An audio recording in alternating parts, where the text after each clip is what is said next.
Hello everyone, welcome to matrix. आज हम इस वीडियो में डिस्कस करने वाले हैं जेईई मेन फरवरी 2021 में जो 25 फेब फर्स्ट शिफ्ट में जो मेंस का पेपर हुआ है उसके सॉल्यूशन 1 बाय 1 डिस्कस करेंगे। तो देखिए, इसमें जो फर्स्ट क्वेश्चन है वो दे रखा है compound which will liberate carbon dioxide with sodium bicarbonate solution is R. हमें ये बताना है कौन सा कंपाउंड सोडियम बाइकार्बोनेट के साथ रिएक्शन करके CO2 गैस लिबरेट करेगा। तो देखिए, सोडियम बाइकार्बोनेट में क्या होता है, अगर मान लो कोई भी मैं एसिड ले लेता हूं, जैसे मान लो HA कोई एसिड है, अगर इस एसिड की रिएक्शन हम सोडियम बाइकार्बोनेट NaHCO3 के साथ करवाए और ये अगर रिएक्शन हो तो ये कन्वर्ट हो जाएगा Na प्लस साथ में ये CO2 प्लस H2O मिलेगा। मतलब बेसिकली ये H2CO3 एसिड है और ये H2CO3 एसिड डिकम्पोज होके CO2 प्लस H2O देता है। अब इसमें आप ये बोल सकते हो, अगर मान लो इस एसिड की एसिडिक स्ट्रेंथ इस एसिड से ज्यादा है, मतलब H2CO3 कार्बोनिक एसिड से अगर HA की एसिडिक स्ट्रेंथ ज्यादा है तो हम बोलेंगे कि ये रिएक्शन फॉरवर्ड डायरेक्शन में जा सकती है, और अगर इसकी एसिडिक स्ट्रेंथ कम है तो हम बोलेंगे कि ये फॉरवर्ड डायरेक्शन में नहीं जाएगी। तो हमें यही चूज करना है कि इन तीनों कंपाउंड में से कौन सा कंपाउंड है जिसके एसिडिक स्ट्रेंथ H2CO3 से ज्यादा है। अब देखिए, ये कार्बोनिक एसिड है ना, वैसे H2CO3 की अगर हमें स्ट्रेंथ देखें तो RCOOH इसकी एसिडिक स्ट्रेंथ H2CO3 से ज्यादा होती है और H2CO3 की एसिडिक स्ट्रेंथ फिनॉल से ज्यादा होती है। बट देखिए, अगर मान लो फिनॉल के मैं ऑर्थो और पैरा पोजीशन पे NO2 लगा दूं, जैसे मान लो इस पे यहाँ पे NO2 लगा दिया और यहाँ पे NO2 लगा दिया, इलेक्ट्रॉन विड्रॉइंग ग्रुप लगा देते हैं, तो उस केस में इसकी एसिडिक स्ट्रेंथ है वो H2CO3 से ज्यादा हो जाती है। तो हम देख लेते हैं। देखिए, इसकी एसिडिक स्ट्रेंथ फिनॉल से कम होगी। एनिलीन की जो एसिडिक स्ट्रेंथ है वो फिनॉल से कम होती है, क्योंकि एनिलीन में जो ये नाइट्रोजन है उससे हाइड्रोजन जुड़ा हुआ है और फिनॉल में ऑक्सीजन से हाइड्रोजन जुड़ा हुआ होता है। तो हम बोल सकते हैं कि इस केस में ये NaHCO3 के साथ रिएक्ट करके CO2 गैस रिलीज नहीं करेगा। तो फर्स्ट तो CO2 गैस रिलीज नहीं करेगा। दूसरा, कार्बोक्सिलिक एसिड है, ये सोडियम बाइकार्बोनेट टेस्ट देता है, CO2 गैस रिलीज होगी। और अगर इस केस में बात करें तो इसकी एसिडिक स्ट्रेंथ यहाँ 3 NO2 लग गए हैं, इसका मतलब इसकी एसिडिक स्ट्रेंथ H2CO3 से ज्यादा होगी, तो ये भी सोडियम बाइकार्बोनेट टेस्ट देता है। इसमें आंसर हो जाएगा B और C ओनली। A ऑप्शन सही हो जाएगा और NTA ने भी A ऑप्शन दे रखा है, B एंड C ओनली, है ना। अब देखिए, सेकंड प्रॉब्लम आई थी, in which of the following pairs the outermost electronic configuration will be same। तो ये इनऑर्गेनिक केमिस्ट्री से है और इसमें पूछा गया है हमें आउटरमोस्ट इलेक्ट्रॉनिक कॉन्फ़िगरेशन पूछा है। जैसे देखिए, इसमें हमें दे रखा है वैनेडियम दे रखा है, क्रोमियम दे रखा है, इसके अलावा मैग्नीज दे रखा है, आयरन, कोबाल्ट, निकल और कॉपर दे रखा है। वैसे अगर हम बात करें तो जो वैनेडियम है ये 23 नंबर होता है ना, एटॉमिक नंबर।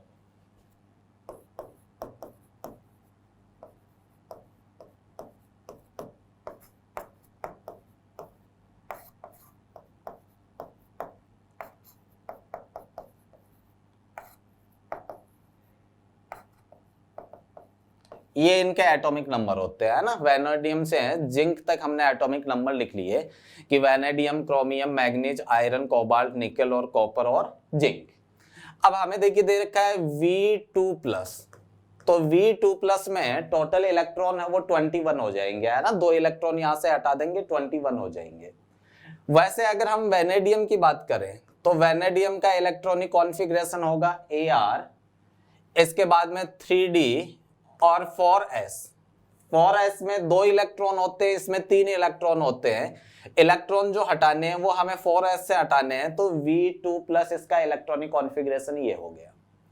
इसी तरीके से अगर क्रोमियम प्लस की बात करें तो क्रोमियम का इलेक्ट्रॉनिक कॉन्फ़िगरेशन होता है AR, 3D में 5 इलेक्ट्रॉन होते हैं और 4s में 1 इलेक्ट्रॉन होता है। हमें जो इलेक्ट्रॉन एक हटाना है वो हम हटाएंगे 4s से। तो ये Cr प्लस का इलेक्ट्रॉनिक कॉन्फ़िगरेशन ये हो गया। अब अगर हम Mn की बात करें तो Mn2 प्लस दे रखा है हमें। Mn2 प्लस का इलेक्ट्रॉनिक कॉन्फ़िगरेशन होता है Ar 3d5 4s2 होता है ना। अब 4s से 2 इलेक्ट्रॉन निकालने होंगे तो ये 4s0 हो गया। इसी तरीके से अगर हम Fe में बात करें तो Fe पे हमें चार्ज दे रखा है 2 प्लस चार्ज दे रखा है, तो 2 इलेक्ट्रॉन जो हम यहां से रिमूव करवाएंगे वो 4s के इलेक्ट्रॉन रिमूव करवाएंगे। मतलब ये हो गया Ar 3d और 3d में 6, 4s में जो इलेक्ट्रॉन होंगे वो 0। इसी तरीके से अगर हम कोबाल्ट में बात करें और कोबाल्ट हमें दे रखा है +1 में, तो इसमें एक इलेक्ट्रॉन जो हम हटाएंगे वो एक इलेक्ट्रॉन हटाएंगे 4s से। 4s में 2 इलेक्ट्रॉन होंगे, 2 इलेक्ट्रॉन में से एक इलेक्ट्रॉन हटा देंगे, इसमें 3d7 और 4s1 हो जाएगा। इसके अलावा हमें कॉपर दे रखा है और निकिल दे रखा है, निकिल +2, तो 2 इलेक्ट्रॉन 4s के हटाएंगे। ये इलेक्ट्रॉनिक कॉन्फ़िगरेशन हो जाएगा Ar 3d और Ni 28 नंबर पे होता है तो इसमें 8 होंगे, 4s के दोनों इलेक्ट्रॉन हम हटा चुके हैं। कॉपर में हमें दे रखा है कि कॉपर +1 का इलेक्ट्रॉनिक कॉन्फ़िगरेशन लिखना है। कॉपर का इलेक्ट्रॉनिक कॉन्फ़िगरेशन होता है Ar 3d10 4s1, तो ये 4s0 हो जाएगा अगर एक इलेक्ट्रॉन हटा दे। हमें ये देखना है कि किसका इलेक्ट्रॉनिक कॉन्फ़िगरेशन सेम आ रहा है, तो वो हम देखें। इन दोनों का आप इलेक्ट्रॉनिक कॉन्फ़िगरेशन देखोगे, ये दोनों का इलेक्ट्रॉनिक कॉन्फ़िगरेशन सेम आ रहा है। मतलब हम बोल सकते हैं कि इसमें कॉपर प्लस और Mn2 प्लस है, क्रोमियम प्लस और Mn2 प्लस है, इसका इलेक्ट्रॉनिक कॉन्फ़िगरेशन सेम है। कौन सा ऑप्शन सही हो जाएगा? थर्ड ऑप्शन सही हो जाएगा। इस तरीके से आपको आंसर बताना था। थर्ड प्रॉब्लम देखते हैं। देखिए थर्ड में हमें दे रखा है the correct statement about B2H6 is, और इसमें हमें 4 स्टेटमेंट दे रखे हैं। फर्स्ट स्टेटमेंट है the 2 BHB bond are not of same length. Second दे रखा है all BHB bond angle are of 120 degree. It's fragment BH3 behave as Lewis acid, और ये फोर्थ दे रखा है। तो पहले तो हम स्ट्रक्चर देख लेते हैं कि जो B2H6 है उसकी स्ट्रक्चर कैसी होती है। B2H6 ये होता है,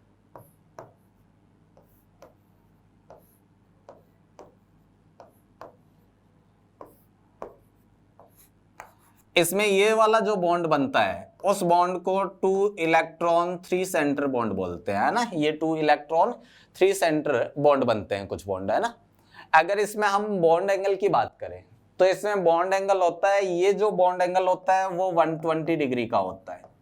ये जो बॉन्ड एंगल होता है ये 97 डिग्री का होता है। अब ये 97 डिग्री है, ये 97 डिग्री है। अगर ये बॉन्ड एंगल कैलकुलेट करोगे तो ये लगभग 83 डिग्री के आसपास बॉन्ड एंगल आता है ना। तो ये इसकी स्ट्रक्चर होगी। अब हम ऑप्शन देखते हैं। पहला ऑप्शन दे रखा है the 2 BHB bond are not of same length.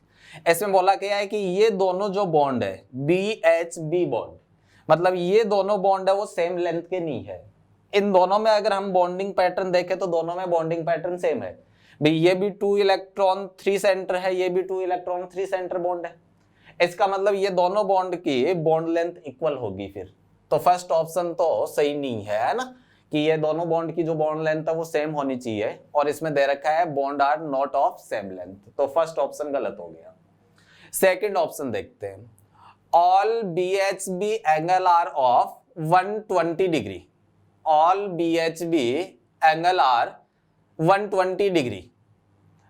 BHB तो ये एंगल है, ये तो हमने कैलकुलेट किया है कि लगभग 83 के आसपास आएगा, 120 डिग्री नहीं हो सकता। ये जो बॉन्ड एंगल है BHB ये 120 डिग्री का नहीं हो सकता। इसका मतलब ये ऑप्शन भी गलत हो गया। Its fragment BH3 behave as Lewis base. जो BH3 है वो लुईस एसिड की तरह बिहेव करता है, ये लुईस बेस की तरह बिहेव नहीं करता है। BH3 में बोरोन का ऑक्टेट कंप्लीट नहीं होता है, और बोरोन का इनकम्प्लीट ऑक्टेट होने की वजह से ये इलेक्ट्रॉन पेयर एक्सेप्ट कर सकता है, इलेक्ट्रॉन पेयर ले सकता है, इसलिए ये लुईस एसिड की तरह काम करेगा, लुईस बेस की तरह काम नहीं करेगा। तो ये ऑप्शन भी गलत हो गया। फोर्थ ऑप्शन दे रखा है terminal BH bond have less p character when compare to bridging bond. ये बोल रहा है कि जो टर्मिनल BH बॉन्ड है इनमें जो P कैरेक्टर है वो ब्रिजिंग वाले से, ये ब्रिजिंग बॉन्ड है ना, तो ब्रिजिंग वाले से कम होगा। इसको आप बेंट रूल से समझ सकते हो। बेंट रूल ये बोलता है कि अगर P कैरेक्टर जितना ज्यादा होगा, जो बॉन्ड एंगल है, वो बॉन्ड एंगल उतना ही, जैसे मान लो P कैरेक्टर बढ़ रहा है तो बॉन्ड एंगल कम हो जाएगा। आप इसको ऐसे समझ लो कि मान लो sp हाइब्रिडाइजेशन है तो उस केस में बॉन्ड एंगल 180 डिग्री होता है। अगर हाइब्रिडाइजेशन sp2 हो गया तो बॉन्ड एंगल 120 डिग्री हो जाएगा, और sp3 हाइब्रिडाइजेशन हो गया तो 109 डिग्री 28 मिनट हो गया। इसमें हम बात करें तो P कैरेक्टर बढ़ रहा है, तो बॉन्ड एंगल है वो डिक्रीज हो जाएगा। तो आप बॉन्ड एंगल से बता सकते हो इसमें भाई, आप ये बोल सकते हो कि ये बॉन्ड एंगल 120 है और ये बॉन्ड एंगल 97 है। जिसमें बॉन्ड एंगल ज्यादा होगा उसमें S कैरेक्टर ज्यादा होगा, P कैरेक्टर कम होगा। तो हम बोल सकते हैं ये जो बोरोन हाइड्रोजन बॉन्ड है जो टर्मिनल वाला, इसमें P कैरेक्टर कम है, S कैरेक्टर ज्यादा है, और इसमें P कैरेक्टर ज्यादा है और S कैरेक्टर कम है। इसका मतलब ऑप्शन 4 है वो ऑप्शन 4 सही हो जाएगा। ये बेंट रूल के अकॉर्डिंग आप डिसाइड कर सकते हो। नेक्स्ट प्रॉब्लम की बात करते हैं, प्रॉब्लम नंबर 4 में पूछा है which of the following reaction will not give para amino azobenzene. तो इसमें हमें ये देखना है कि कौन सी रिएक्शन पैरा एमिनो एजोबेंजीन नहीं देगा। ठीक है, पैरा एमिनो एजोबेंजीन क्या होगा, जो एमिनो है इसको पैरा एमिनो, ये NH2 N double bond N, इसको पैरा अमीनो एजोबेंजीन बोलेंगे, है ना। जो डाई एजो कपलिंग रिएक्शन होती है ना, अगर मान लो हम एनिलीन की डाई एजो कपलिंग रिएक्शन करवाएं तो एनिलीन की डाई एजो कपलिंग रिएक्शन से ये कंपाउंड बनता है, एजो डाई बनता है ना।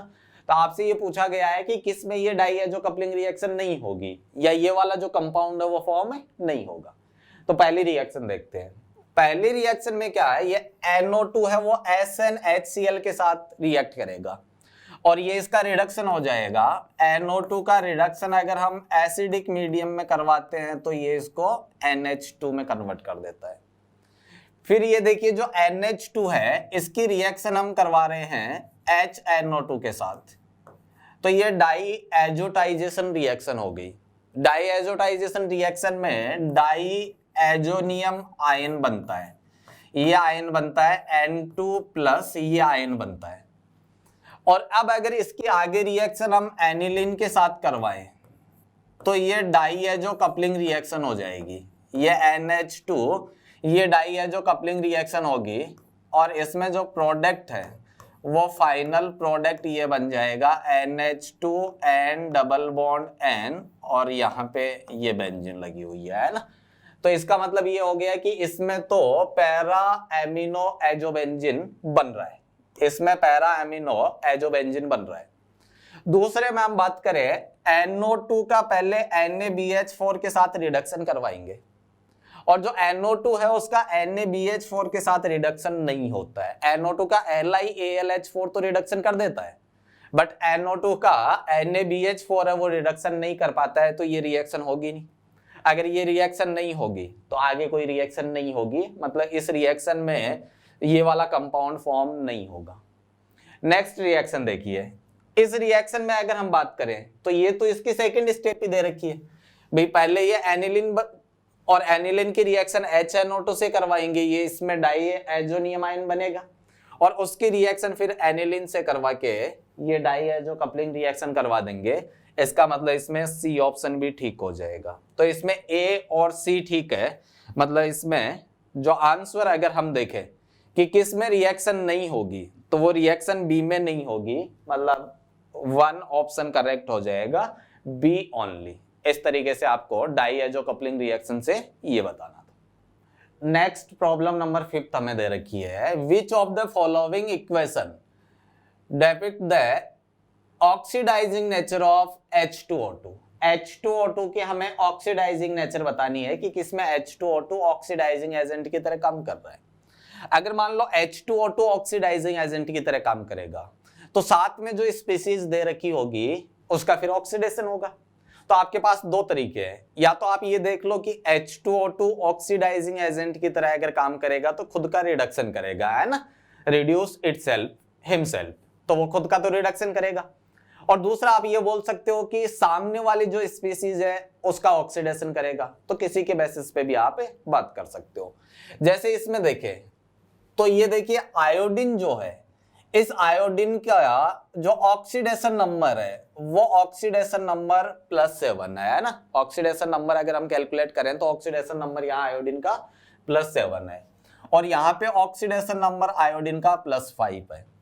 तो बेसिकली हम बोल सकते हैं कि इसमें आयोडीन का रिडक्शन हुआ है, और अगर आयोडीन का रिडक्शन हुआ है तो H2O2 फिर रिड्यूसिंग एजेंट की तरह काम किया है, ऑक्सीडाइजिंग एजेंट नहीं।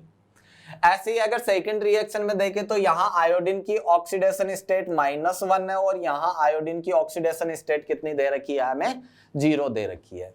तो ऑक्सीडेशन स्टेट इंक्रीज हुई है, और ऑक्सीडेशन स्टेट इंक्रीज हुई है तो इसका ऑक्सीडेशन हुआ है I- का, मतलब यहाँ पे जो H2O2 है इसने ऑक्सीडाइजिंग एजेंट की तरह काम किया है। बी वाला ऑप्शन छोड़ दिया हमने। बी ऑप्शन देख लेते हैं। यहाँ क्लोरीन की ऑक्सीडेशन स्टेट 0 है, -1, तो क्लोरीन की ऑक्सीडेशन स्टेट डिक्रीज हुई है, इसका मतलब क्लोरीन का रिडक्शन हुआ है। क्लोरीन का रिडक्शन हुआ है तो ये यहाँ पे रिड्यूसिंग एजेंट हो गया। तो यहाँ पे H2O2 रिड्यूसिंग एजेंट है, यहाँ पे H2O2 रिड्यूसिंग एजेंट है, यहाँ जो H2O2 है वो फिर ऑक्सीडाइजिंग एजेंट है। ऐसे यहाँ चेक कर लेते हैं। यहाँ आयोडीन 0 ऑक्सीडेशन स्टेट, यहाँ आयोडीन -1। ऑक्सीडेशन स्टेट अगर डिक्रीज हो रही है मतलब रिडक्शन हो रहा है। तो यहाँ आयोडीन का अगर रिडक्शन हुआ है तो H2O2 फिर रिड्यूसिंग एजेंट हो गया। ऑक्सीडाइजिंग एजेंट किस में आ रहा है, थर्ड वाले में आ रहा है। थर्ड ऑप्शन करेक्ट हो जाएगा। तो इस तरीके से आपको देखना था कि किसमें H2O2 है वो ऑक्सीडाइजिंग एजेंट की तरह बिहेव करेगा, जिसमें जो साथ वाली स्पीसीज है जो उसका अगर ऑक्सीडेशन हो रहा है तो H2O2 ऑक्सीडाइजिंग एजेंट की तरह बिहेव करेगा। जो नेक्स्ट प्रॉब्लम है वो है in Freundlich adsorption isotherm at moderate pressure the extent of adsorption x/m is directly proportional to p power x, the value of x is। तो देखिए इसमें हमें ये ध्यान देना है कि हमें मॉडरेट प्रेशर रेंज दे रखी है ना, ये हमें मॉडरेट प्रेशर रेंज दे रखी है। अगर एडजॉर्प्शन के लिए हम ग्राफ बनाएं तो एडजॉर्प्शन के लिए ग्राफ इस तरीके का होता है। यहाँ पे मैं x/m ले लेता हूं और ये प्रेशर के साथ हम ग्राफ देखें तो प्रेशर के साथ जो ग्राफ आता है वो ग्राफ ऐसा आता है ना। यहाँ पे जाके ये ग्राफ लगभग सैचुरेटेड हो जाता है ना, इस पॉइंट पे जाके ग्राफ है वो सैचुरेटेड हो गया। तो इसको हम 3 पार्ट में डिवाइड कर देते हैं। जैसे एक पार्ट ये बन गया, एक पार्ट ये बन गया और एक पार्ट वो बन गया। यहाँ ये वाला जो पोर्शन होता है ये लो प्रेशर रीजन होता है, ये मॉडरेट प्रेशर रीजन होता है और ये वाला हाई प्रेशर रीजन होता है। ठीक है, अब देखिए फ्रेंडलिज के अकॉर्डिंग जो x/m है, जो x/m है ये इसने दिया है कि डायरेक्टली प्रोपोर्शनल होता है p⁻1/n। एक्चुअली ये एडजॉर्प्शन आइसोथर्म होती है। तो इसने क्या किया, 1/n ने इसको x लिख दिया, 1/n ने इसको x लिख दिया। अब अलग अलग प्रेशर रीजन में ये मॉडिफाई हो जाता है फॉर्मूला। जैसे लो प्रेशर रीजन है तो ये स्ट्रेट लाइन दिखती है लो प्रेशर रीजन में, तो हम बोलेंगे कि x/m है वो डायरेक्टली प्रोपोर्शनल p, ऐसा दिखता है लो रीजन में। तो लो रीजन में अगर इसको डायरेक्टली प्रोपोर्शनल p करना है तो हम बोलेंगे कि अगर लो प्रेशर है तो उस कंडीशन में 1/n उसको कितना लेना है, हमें 1 लेना है। अगर हाई प्रेशर रीजन में बात करें तो ये p पे डिपेंड ही नहीं कर रहा है, ये कांस्टेंट हो जाएगा। अगर x/m को अगर हमें कांस्टेंट करना है, मतलब हाई प्रेशर रीजन की अगर हम बात करें तो ये कांस्टेंट तब होगा जब 1/n है इसकी वैल्यू 0 हो जाए। 1/n है इसकी वैल्यू अगर 0 हो जाए तो p⁻0 1 हो जाएगा। तो हम बोल देंगे कि जो 1/n है ये 0 होगा हाई प्रेशर रीजन में। और मॉडरेट प्रेशर रीजन में ये इस तरीके से कर्व आ रहा है। तो ये जो x/m, अगर मैं मॉडरेट प्रेशर रीजन में बात करूं तो ये x/m is directly proportional p⁻1/n। ये मॉडरेट प्रेशर रीजन में एप्लीकेबल होता है ना। तो ये मॉडरेट प्रेशर रीजन में लगाते हैं। इसका मतलब मॉडरेट प्रेशर रीजन में जो 1/n है उसको इसने x बोला है, तो x इक्वल टू क्या हो जाएगा 1/n। ये ही हमें आंसर बताना था कि मॉडरेट रीजन में जो x है वो 1/n होता है। नेक्स्ट प्रॉब्लम थी 7th। Given below are two statements, दो स्टेटमेंट्स दे रखे हैं हमें। एक स्टेटमेंट हमें दे रखा है an allotrope of oxygen is an important intermediate in the formation of reducing smoke. दूसरा दे रखा है gases such as oxide of nitrogen and sulphur present in troposphere contribute to formation of photochemical smoke. Actually smoke है वो दो type के होते हैं। ये जो सवाल है वो एनवायरमेंटल केमिस्ट्री से। तो स्मोक है वो दो टाइप के होते हैं, एक क्लासिकल स्मोक होता है और एक फोटोकेमिकल स्मोक होता है। जो क्लासिकल स्मोक है उसी को रिड्यूसिंग स्मोक बोलते हैं, है ना। तो ये जो रिड्यूसिंग स्मोक है वो बेसिकली क्लासिकल स्मोक है ना। तो रिड्यूसिंग स्मोक और क्लासिकल स्मोक एक ही होता है, ये क्लासिकल स्मोक है।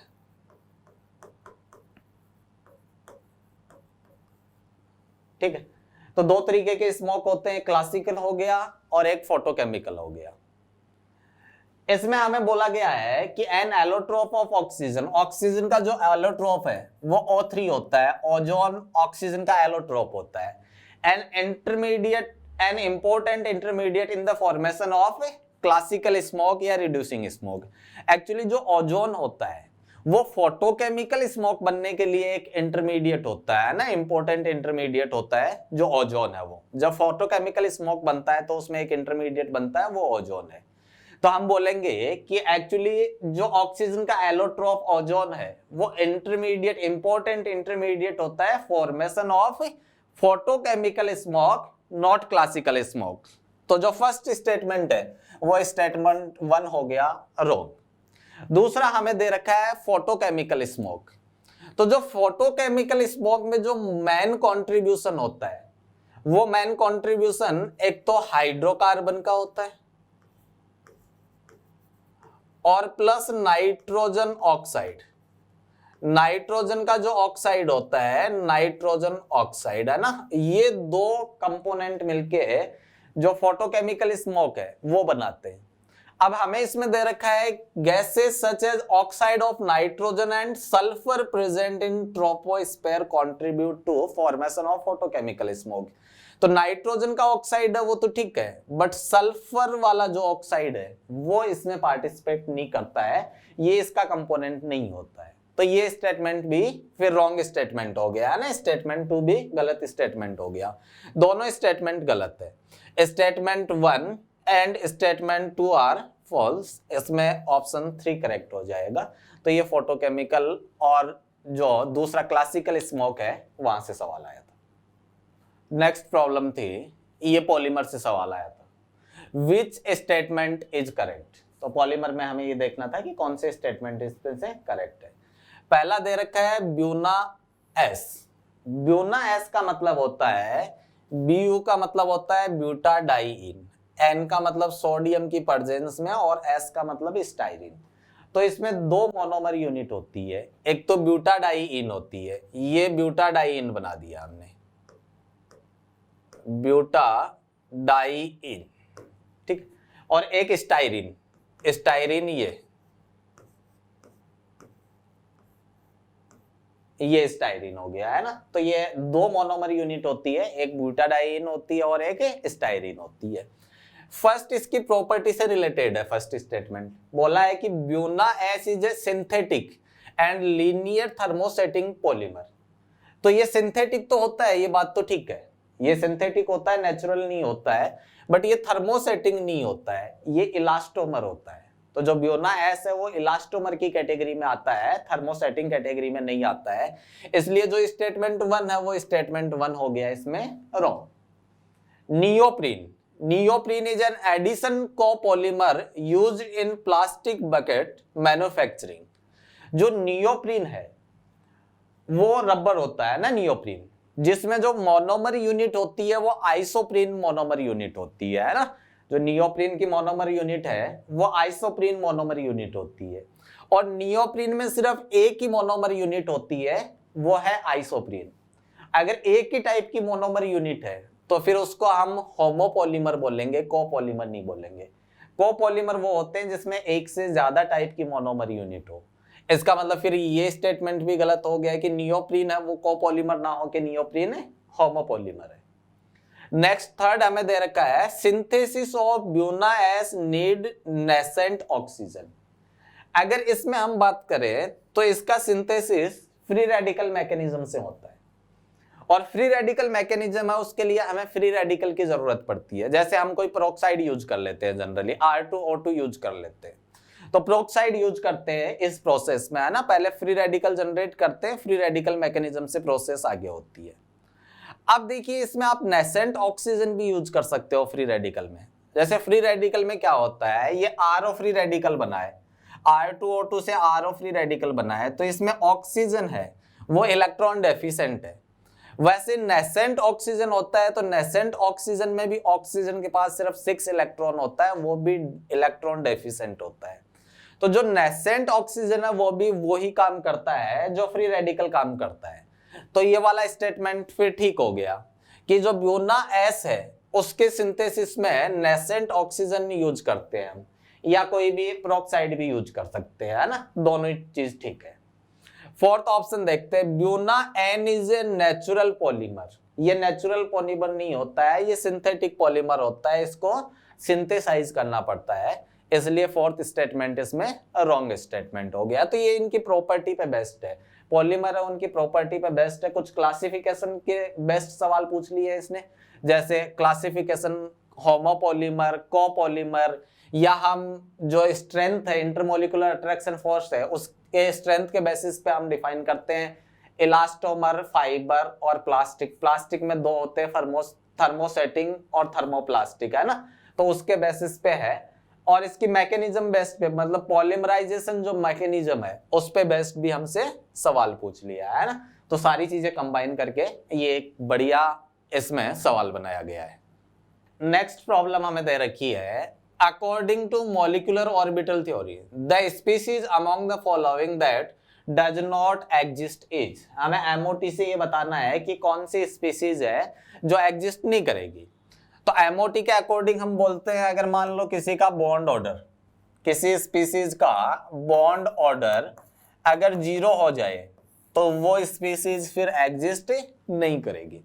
तो आपको इनमें सबके बॉन्ड ऑर्डर कैलकुलेट करने हैं। हमें पता है, जैसे मान लो मैं BE2 का बॉन्ड ऑर्डर देखूं तो BE2 टोटल इलेक्ट्रॉन कितने हो जाएंगे, टोटल 8 इलेक्ट्रॉन हो गए इसमें।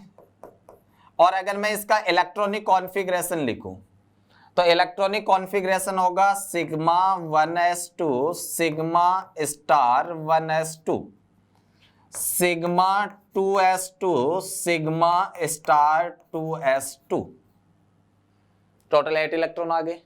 तो हम बोलेंगे कि जितने इलेक्ट्रॉन इसके बॉन्डिंग MO में है उतने इलेक्ट्रॉन इसके एंटी बॉन्डिंग में है। अगर बॉन्डिंग और एंटी बॉन्डिंग दोनों में इलेक्ट्रॉन इक्वल हो जाए तो उस केस में इसका जो बॉन्ड ऑर्डर है वो बॉन्ड ऑर्डर कितना आ जाएगा, 0। और बॉन्ड ऑर्डर 0 आ गया, इसका मतलब ये एग्जिस्ट नहीं करेगा। तो इसमें जो BE2 है वो एग्जिस्ट नहीं करेगा।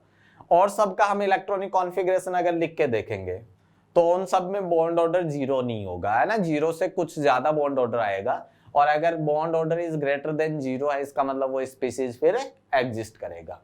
तो आपको MOT से बॉन्ड ऑर्डर के बेसिस पे ये देखना है कि स्पीशीज एग्जिस्ट करेगा या नहीं करेगा। नेक्स्ट प्रॉब्लम है 10th number, given below are 2 statement. हमें 2 स्टेटमेंट दे रखे हैं। CeO2 can be used for oxidation of aldehyde and ketone. Second statement दे रखे है हमें, aqueous solution of EuSO4 europium है is a strong reducing agent. तो अगर इसमें हम देखें CE और EU ये दोनों ही F ब्लॉक के एलिमेंट्स है, और इनमें अगर हम स्टेबल ऑक्सीडेशन स्टेट देखें तो इनकी जो स्टेबल ऑक्सीडेशन स्टेट होती है वो +3 होती है। ये इनकी स्टेबल ऑक्सीडेशन स्टेट होती है ना, या ऑक्सीडेशन नंबर बोल दो। तो स्टेबल ऑक्सीडेशन स्टेट इनकी होती है +3, मतलब ये +3 ऑक्सीडेशन स्टेट में रहना चाहेंगे, ये +3 ऑक्सीडेशन स्टेट में कन्वर्ट होना चाहेंगे। अब यहां पे अगर Ce की ऑक्सीडेशन स्टेट देखें तो Ce की ऑक्सीडेशन स्टेट है +4, तो ये +4 से कन्वर्ट होना चाहेगा +3 में। अगर ये +4 से +3 में कन्वर्ट होगा तो ये खुद का करेगा रिडक्शन, और खुद का रिडक्शन करेगा तो सामने वाली स्पीसीज का ऑक्सीडेशन कर देगा। तो हम ये बोल सकते हैं कि CeO2 है, ये एक बढ़िया ऑक्सीडाइजिंग एजेंट हो सकता है, बढ़िया ऑक्सीडाइजिंग एजेंट की तरह बिहेव कर सकता है। ये एल्डिहाइड और कीटोन है, इसका ऑक्सीडेशन कर सकता है। यहाँ पे अगर EU की बात करें तो इसकी ऑक्सीडेशन स्टेट +2 होगी। SO4 पे 2- चार्ज है तो EU की +2 ऑक्सीडेशन स्टेट होगी। अब ये +2 से कन्वर्ट होना चाहेगा +3 में, खुद की ऑक्सीडेशन स्टेट को इंक्रीज कर रहा है। अगर खुद की ऑक्सीडेशन स्टेट को बढ़ा रहा है, इसका मतलब खुद का ऑक्सीडेशन कर रहा है, तो ये दूसरों का रिडक्शन कर देगा। इसका मतलब ये एक फिर बढ़िया रिड्यूसिंग एजेंट हो गया है ना, ये एक स्ट्रॉन्ग रिड्यूसिंग एजेंट की तरह बिहेव कर सकता है। दोनों ही स्टेटमेंट ठीक है, ऑप्शन 3 इसमें करेक्ट हो जाएगा। Both statement 1 and statement 2 are correct, true. Next problem number 11, Ellingham diagram is a graphical representation of. ये मेटलर्जी से सवाल आ गया। मेटलर्जी में हम मेटल ऑक्साइड की जो स्टेबिलिटी हमें देखनी होती है वो एलिंगम डायग्राम से देखते हैं, या हमें ये देखना हो कि कौन से मेटल ऑक्साइड को कौन सी मेटल रिड्यूस कर सकती है, उसके लिए हमें एलिंगम डायग्राम की जरूरत पड़ती है। और जो एलिंगम डायग्राम होता है वो gives free change in gives free energy del G और टी के बीच में होता है। एलिंगम डायग्राम जो बना हुआ होता है उसमें इस तरीके से लाइन बनी हुई होती है ना, अलग अलग ऐसे लाइन बनी हुई होती है एलिंगम डायग्राम में। ये लाइन कई बार क्रॉस कर रही होती है, इस तरीके से लाइन बनी हुई होती है। ये डेल जी और टी के बीच में होता है। तो यही हमसे पूछा है कि एलिंगम डायग्राम है जो ग्राफिकल रिप्रेजेंटेशन किस किस के बीच में होती है, डेल जी और टी के बीच में होती है। ये आसान सा सवाल था। नेक्स्ट प्रॉब्लम है, complete combustion of 1.80 gram of an oxygen containing compound CxHyOZ give 2.64 gram of CO2 and 1.08 gram of H2O. The percent of oxygen in the organic compound is। हमें ऑर्गेनिक कंपाउंड में oxygen का percent बताना है। तो इसमें देखिए CxHyOZ ये हमें कोई ऑर्गेनिक कंपाउंड दे रखा है, इसका हमें कंप्लीट कंबसन करवाना है तो O2 के साथ कंबसन करवाएंगे हम, है ना, O2 गैस के साथ। जो कार्बन है वो कार्बन सारे के सारे कन्वर्ट हो जाएंगे CO2 में, जो हाइड्रोजन है वो सारे के सारे कन्वर्ट हो जाएंगे H2O में। ये इसकी रिएक्शन होगी और ये रिएक्शन अनबैलेंस्ड है, अभी हमने बैलेंस नहीं की है। अच्छा, इस रिएक्शन में हमें बैलेंसिंग की जरूरत नहीं है, बैलेंस ना करो तो भी काम चल जाएगा। आप इसमें डायरेक्ट बोल सकते हो कि यहाँ जितने भी कार्बन है, इसमें हाइड्रोकार्बन में जो भी कार्बन है वो सारे के सारे किस में कन्वर्ट हो गए, CO2 में। तो इस CO2 में कार्बन का जितना मास है उतना ही कार्बन का मास किस में होगा, इस कंपाउंड में होगा। इस कंपाउंड के सारे हाइड्रोजन H2O में कन्वर्ट हुए, तो H2O में जितना हाइड्रोजन का मास है उतना ही हाइड्रोजन का मास किस में होगा, कंपाउंड में होगा। अब देखिए कैलकुलेशन करते हैं। अच्छा, कार्बन का मास अगर हमें निकालना है, जैसे W कार्बन की बात करें तो W कार्बन हो जाएगा इसके 1 मोल में, मतलब 1 मोल का मतलब हो गया 44 ग्राम। 44 ग्राम में जो कार्बन का मास होता है वो 12 होता है, तो हम ये बोल सकते हैं, ये यहाँ 44 होगा, है ना। तो हम ये बोल सकते हैं 12 डिवाइड बाई 44 इंटू CO2 का जो मास है, और CO2 का मास हमें दे रखा है 2.64 इसका मास दे रखा है। तो ये कार्बन का मास आ गया, CO2 से हमने कार्बन का मास निकाल लिया। सेम इसी तरीके से यहाँ हाइड्रोजन का मास निकालना है। तो अगर W हाइड्रोजन हम कैलकुलेट करें तो हमें ये पता है कि 18 ग्राम H2O में, आप इसको ऐसे लिख सकते हो कि 18 ग्राम H2O में 2 ग्राम हाइड्रोजन है। तो 1 ग्राम H2O में 2/18 ग्राम हाइड्रोजन हो जाएगा। या हाइड्रोजन का आपको मास दे रखा है, H2O का मास दे रखा है 1.08, तो हम बोल सकते हैं 1.08 ग्राम H2O में जो हाइड्रोजन का मास होगा वो ये हो जाएगा। ये हाइड्रोजन का मास आ गया हमारे पास। इसको थोड़ा सा सिंप्लीफाई कर लेते हैं। इसकी वैल्यू आ जाएगी 0.72 कैलकुलेट करेंगे तो, और इसको अगर हम कैलकुलेट करते हैं तो इसकी वैल्यू आती है 0.12। तो हमें ये पता चल चुका है कि इस कंपाउंड में कार्बन का जो मास है वो 0.72 ग्राम है और हाइड्रोजन का मास है वो 0.12 ग्राम है। तो ऑक्सीजन का मास निकाल लेते हैं, W ऑक्सीजन। अच्छा, टोटल कंपाउंड का जो मास दे रखा था वो 1.80 दे रखा था। इसमें से हम क्या करेंगे, कार्बन और हाइड्रोजन का मास घटा देते हैं। तो ये अगर मैं माइनस करता हूं तो 0.72 माइनस 0.12, इसकी वैल्यू आ जाएगी 0.96। ये ऑक्सीजन का मास आ गया। अगर आपको ऑक्सीजन का परसेंट निकालना है, परसेंट W/W निकालते हैं, तो ऑक्सीजन का मास 0.96 डिवाइड बाई कंपाउंड का मास 1.80 इंटू 100, ये परसेंट आ जाएगा। कैलकुलेट करोगे तो 53.33% आ जाएगा। इस तरीके से आपको कैलकुलेशन करनी थी। नेक्स्ट प्रॉब्लम थी, विच of the glycosidic linkage between galactose and glucose is present in lactose. जो लैक्टोज है उसमें 2 यूनिट होती है, गैलेक्टोज यूनिट होती है और एक ग्लूकोज यूनिट होती है। बीटा डी गैलेक्टोज होता है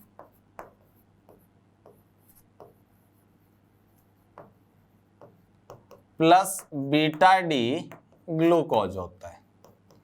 तो एक ग्लूकोज होता है और एक गैलेक्टोज होता है। इन दोनों के बीच में ग्लाइकोसाइडिक लिंकेज बनता है।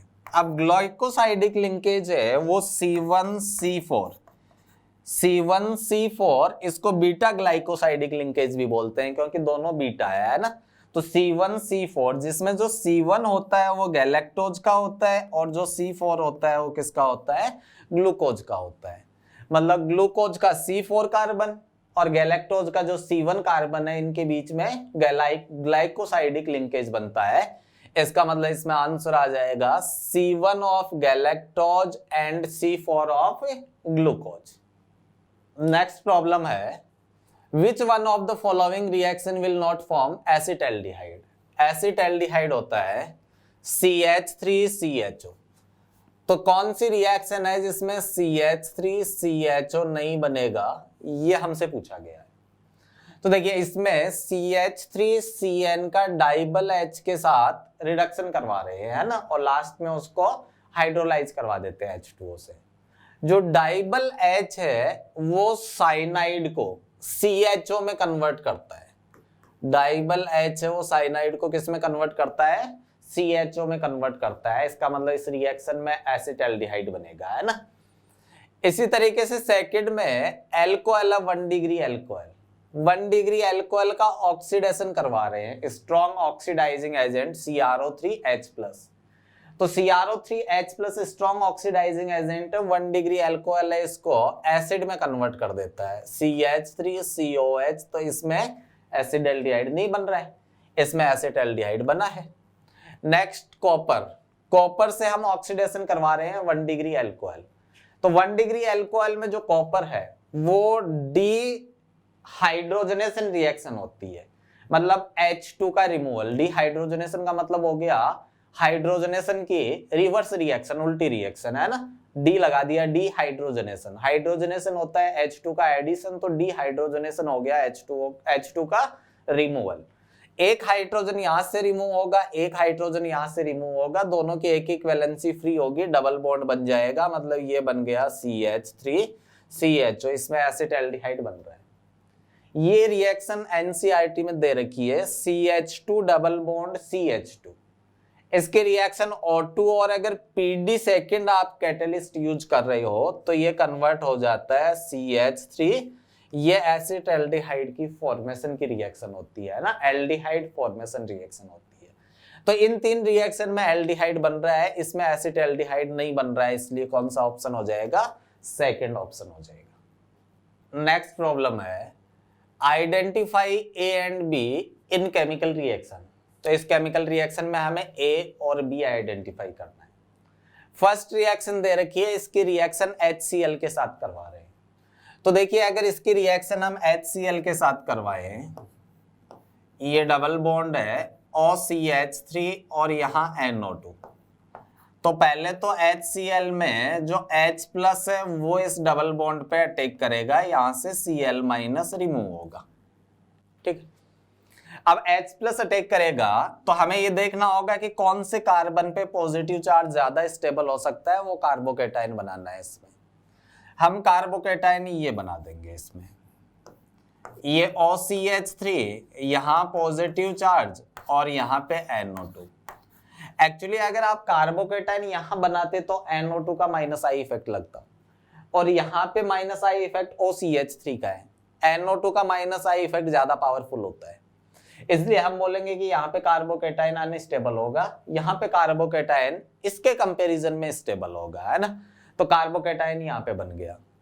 इसके बाद में नेक्स्ट स्टेप में जो Cl माइनस है वो Cl माइनस अटैक करेगा, ये NO2 यहाँ Cl जुड़ गया और यहाँ पे OCH3 हो गया।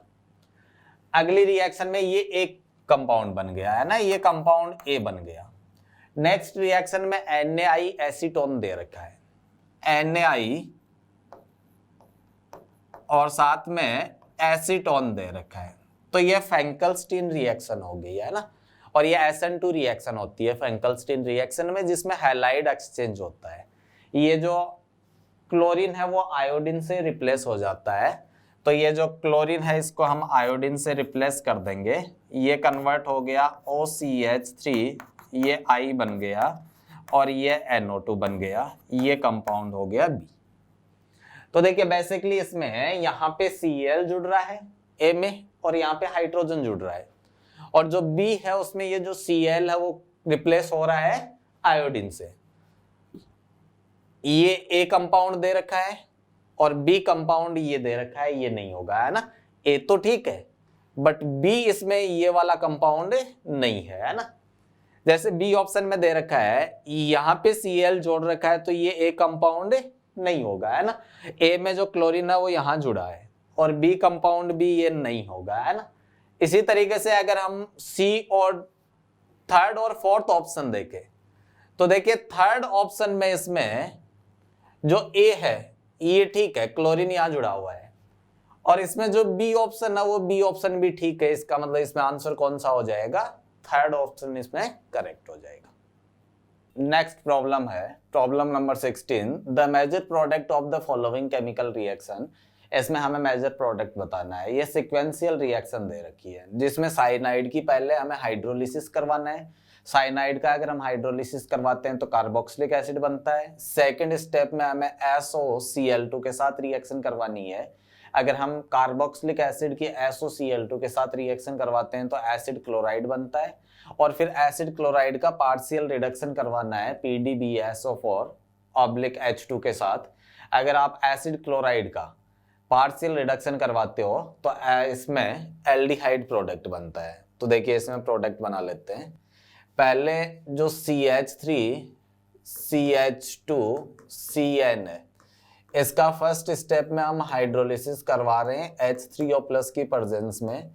इसको मैं C2H5 लिख देता हूँ। CH3 CH2 है, ये C2H5 हो गया और ये COOH बन जाएगा। फिर सेकंड स्टेप में हम SOCl2 यूज करेंगे। SOCl2 में ये C2H5 C double bond O Cl बन जाएगा। और नेक्स्ट स्टेप में जो थर्ड स्टेप है इसमें PDBSO4 H2 पार्शियल रिडक्शन करवा रहे हैं तो ये CH3 CH2 CHO बन जाएगा। ये फाइनल मेजर प्रोडक्ट बन जाएगा थर्ड CH3 CH2 CHO, ये इसमें प्रोडक्ट हो जाएगा। नेक्स्ट प्रॉब्लम हमें दे रखी है एटॉमिक स्ट्रक्चर से। Problem number 17, the plot of radial distribution function of for various orbitals of hydrogen atom against R given below. ये हमें रेडियल डिस्ट्रीब्यूशन फंक्शन दे रखा है, इसका प्लॉट बना के दे रखा है रेडियल डिस्ट्रीब्यूशन फंक्शन और रेडियस के बीच में अलग अलग ऑर्बिटल्स के लिए। इसमें हमसे पूछा गया है the correct plot for 3s orbital. हमें ये पूछा है कि 3s ऑर्बिटल के लिए इनमें से कौन सा प्लॉट है वो करेक्ट है, तो हमें ये देखना है। इसके लिए हम सिंपल इसमें रेडियल नोड देख लेते हैं, और हमें पता है कि जो रेडियल नोड होते हैं उनका फॉर्मूला होता है n minus L minus 1। n यहाँ पे प्रिंसिपल क्वांटम नंबर है और l यहाँ पे एजीमुथल क्वांटम नंबर है। तो देखिए जैसे पहले प्लॉट के लिए बात करें, अच्छा हमने 3s की अगर बात करनी है तो 3s के लिए रेडियल नोड जो होंगे वो रेडियल नोड हो जाएंगे, n का वैल्यू 3 हो गया, s का मतलब l 0 हो गया, -1 इक्वल टू 2। तो बेसिकली हमें ये देखना है कि किसमें 2 रेडियल नोड बन रहा है। जिस प्लॉट में 2 रेडियल नोड बनेगा वो करेक्ट हो जाएगा, है ना। अब जैसे इसमें बात करें, अच्छा r equal to 0 node count नहीं करना है और r equal to infinity node count नहीं करना है, तो इसमें देखें तो इसमें तो एक भी नोड नहीं बन रहा है, ये r इक्वल टू इन्फिनिटी पे जाके इसको टच करेगा। इसमें अगर हम बात करें तो इसमें ये एक नोड बन रहा है ना, इस वाले प्लॉट में एक नोड बन रहा है, r इक्वल टू 0 काउंट नहीं करते हैं और r equal to infinity count नहीं करते हैं। अगर मान लो हम थर्ड में बात करें c में, तो c में कोई नोड नहीं बन रहा है, और d में बात करें तो d में 2 नोड बन रहे हैं, एक नोड यहाँ बन रहा है और एक नोड यहाँ बन रहा है, टोटल 2 नोड बन रहे हैं d में। इसका मतलब जो 3s ऑर्बिटल के जो करेक्ट हो गया वो d वाला जो प्लॉट है वो 3s ऑर्बिटल के लिए करेक्ट हो गया। नेक्स्ट प्रॉब्लम, ये हमें कोऑर्डिनेशन कंपाउंड से दे रखा है the hybridization and magnetic nature of MnCN6 4- and FeCN6 3- respectively. इसमें हमें ये बताना है, हाइब्रिडाइजेशन बताना है और साथ में मैग्नेटिक नेचर बतानी है। मैग्नेटिक नेचर के लिए हमें अनपेयर्ड इलेक्ट्रॉन देखने होंगे, है ना। अगर दोनों में अनपेयर्ड इलेक्ट्रॉन इक्वल है तो हम बोलेंगे दोनों का मैग्नेटिक बिहेवियर सेम होगा। तो मैग्नेटिक नेचर है वो नंबर ऑफ अनपेयर्ड इलेक्ट्रॉन पे डिपेंड करेगी, है ना। जैसे पहले हम इसके बारे में बात कर लेते हैं, MnCN6। इसमें अगर हम Mn की बात करें तो Mn पे जो चार्ज है वो 2+ चार्ज होगा, है ना। Mn की ऑक्सीडेशन स्टेट देखें तो 2+ चार्ज होगा।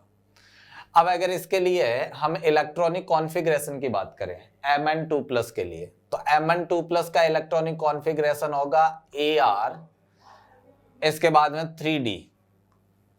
Mn 25 नंबर पे होता है तो ये होता है 3d5 4s2, और Mn2+ है तो 4s में कितने इलेक्ट्रॉन हो गए, 0 इलेक्ट्रॉन हो गए, है ना। अब अगर इसमें हम बात करें तो इसमें जो लिगेंड हमें दे रखा है वो स्ट्रॉन्ग फील्ड लिगेंड दे रखा है Cn-, और स्ट्रॉन्ग फील्ड लिगेंड की प्रेजेंस में हम पेयरिंग करवाते हैं, तो इसमें हमें पेयरिंग करवानी है ना।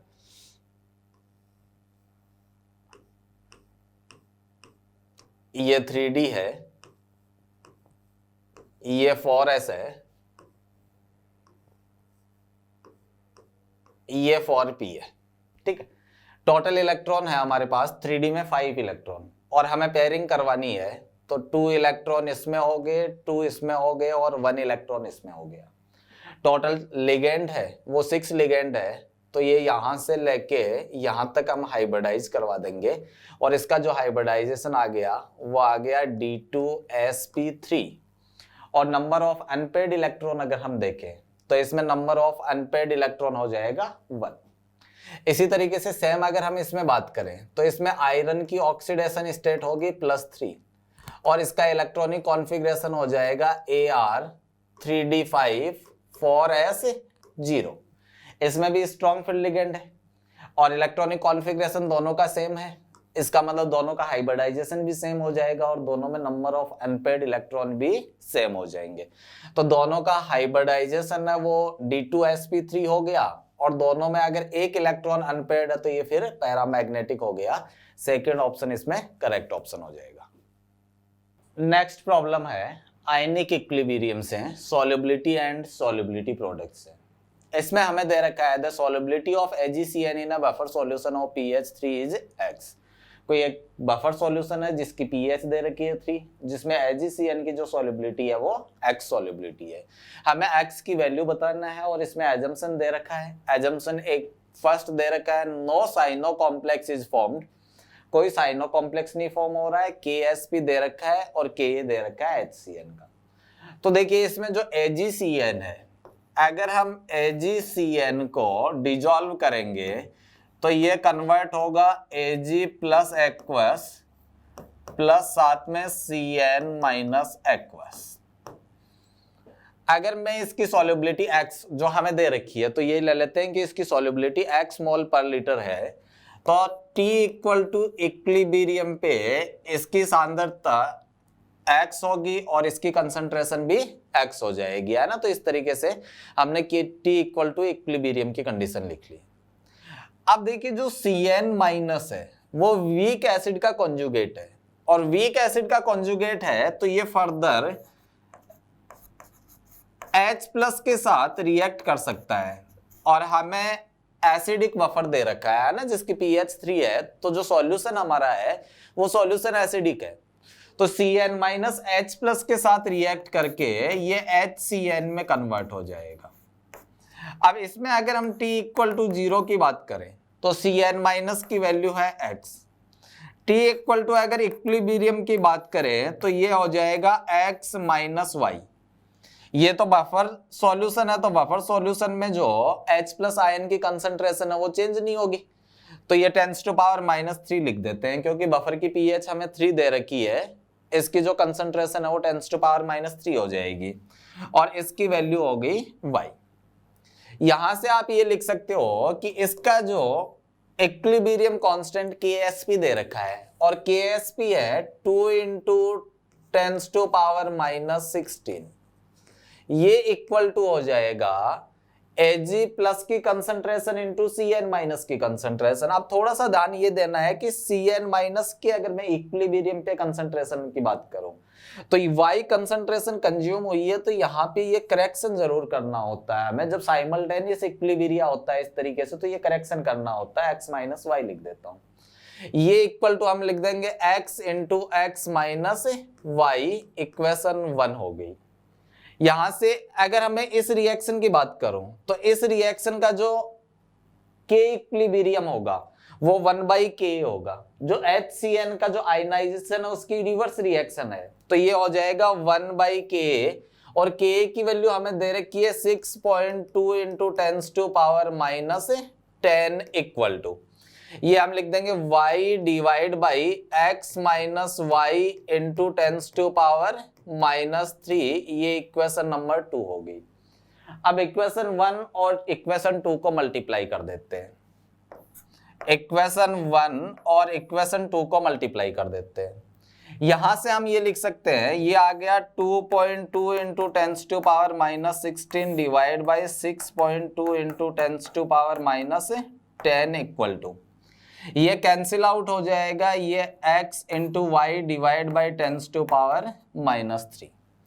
अब देखिए हमें इसमें एजम्पशन लेना है, एजम्पशन हमें ये लेना है कि अगर हम इस रिएक्शन का इक्विलिब्रियम कांस्टेंट देखें तो वो इक्विलिब्रियम कांस्टेंट होगा टेंस टू पावर 10, मतलब इसका इक्विलिब्रियम कांस्टेंट वेरी लार्ज है, तो हम ये मान के चलेंगे कि ये रिएक्शन लगभग कंप्लीट हो रही है, और अगर लगभग कंप्लीट हो रही है तो जो लिमिटिंग रिएजेंट है Cn माइनस, इसकी जो कंसंट्रेशन है वो टेंडिंग टू 0 हो जाएगी, और अगर ये टेंडिंग टू 0 है तो x टेंडिंग टू y हो गया, ये अप्रोक्सीमेशन यहाँ यूज करना है। ये x टेंडिंग टू y हम यहाँ पुट कर देते हैं, तो ये यहाँ से बन जाएगा, ये आएगा 2.2 into tens to power -6 divide by 6.2 into tens to power -10 equal to, इसको हम लिख देते हैं x square divide by tens to power -3, और यहां से हमें कैलकुलेट करके x की वैल्यू लानी है। जो x की वैल्यू कैलकुलेट करेंगे वो लगभग 1.9 इंटू टेंस टू पावर -5 आ जाएगी।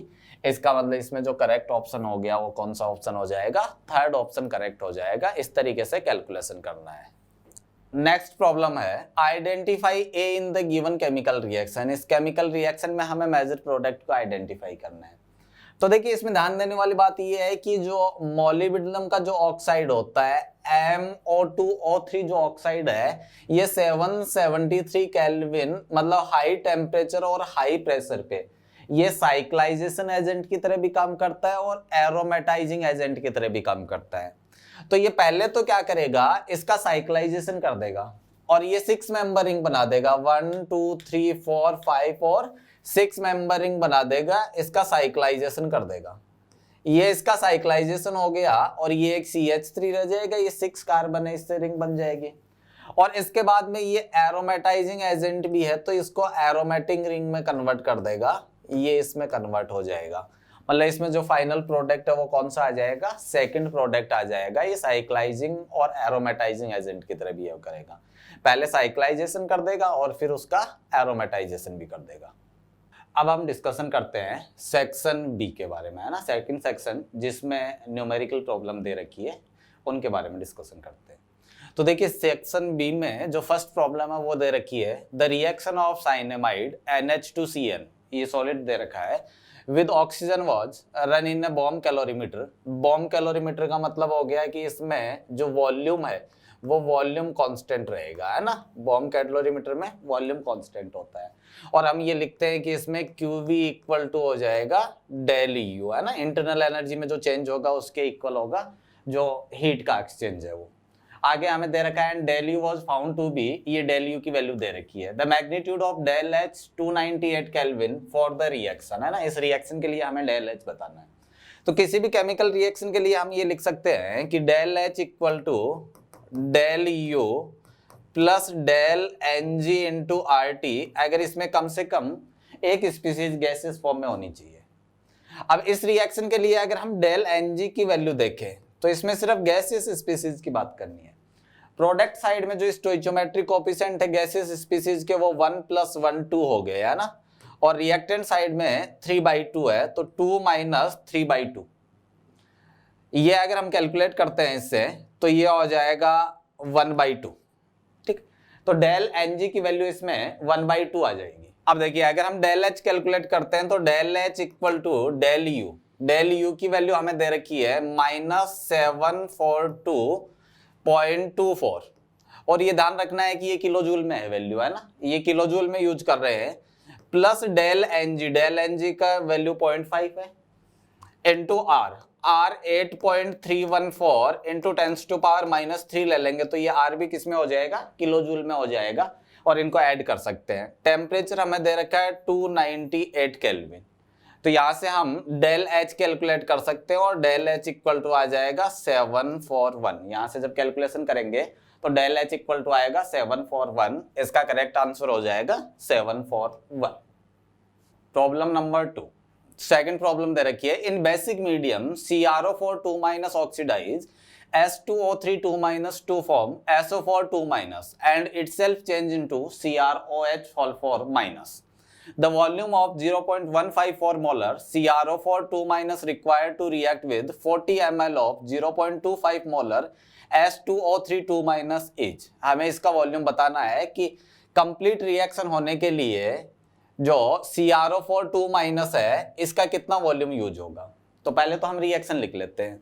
अगर इसके लिए हम रिएक्शन लिखे तो रिएक्शन हो जाएगी CrO4 2-, ये रिएक्ट कर रहा है S2O3 2- के साथ, कन्वर्ट हो जाएगा, ये खुद कन्वर्ट होगा CrOH 4- दे रखा है, और जो S2O3 2- है वो कन्वर्ट हो रहा है SO4 2- में। अगर हम इसमें ऑक्सीडेशन स्टेट देखें तो यहाँ जो क्रोमियम की ऑक्सीडेशन स्टेट है, क्रोमियम की ऑक्सीडेशन स्टेट +6 है, यहाँ जो सल्फर की ऑक्सीडेशन स्टेट है वो +2 है, यहाँ क्रोमियम की ऑक्सीडेशन स्टेट +3 है, और यहाँ जो सल्फर की ऑक्सीडेशन स्टेट है वो +6 है। अगर इनके लिए n फैक्टर हम कैलकुलेट करें तो n फैक्टर हो जाएगा, n फैक्टर होता है पर मॉलिक्यूल जो ऑक्सीडेशन स्टेट में चेंज आता है वो n फैक्टर होता है। इसके पर मॉलिक्यूल एक क्रोमियम और क्रोमियम में जो चेंज आ रहा है वो क्रोमियम में चेंज 3 का आ रहा है, तो इसके लिए जो n फैक्टर है वो 3 हो गया। इसके पर मॉलिक्यूल 2 सल्फर है और एक सल्फर में चेंज 4 का आ रहा है, तो इसके लिए जो n फैक्टर है वो हो जाएगा 8। ये हमने n फैक्टर कैलकुलेट कर लिया कि CrO4 2- के लिए n फैक्टर क्या है, S2O3 2- के लिए n फैक्टर क्या है। अब दोनों में कंप्लीट रिएक्शन हो रही है तो हम ये बोल सकते हैं कि दोनों के जो इक्विवेलेंट है वो इक्वल होंगे, तो हम इक्विवेलेंट इक्वल कर देते हैं। Equivalent of CrO4 2- equal to equivalent of S2O3 2-। या जैसे हम इक्विवेलेंट की बात कर रहे हैं वैसे हम मिली इक्विवेलेंट की बात भी कर सकते हैं कि मिली इक्विवेलेंट इक्वल कर देते हैं। CrO4 2- की मिली इक्विवेलेंट, इसकी मोलैरिटी तो 0.154 है। मोलैरिटी को अगर हम n फैक्टर से मल्टीप्लाई कर देंगे तो ये नॉर्मलिटी हो गई, और नॉर्मलिटी को अगर हम वॉल्यूम से मल्टीप्लाई कर दें और वॉल्यूम किस में लेंगे, ml में लेंगे, तो ये मिली इक्विवेलेंट हो गए इसके। इक्वल टू S2O3 2-, S2O3 2-, ये इसकी मोलैरिटी है और ये इसका n फैक्टर है, तो ये तो नॉर्मलिटी हो गई।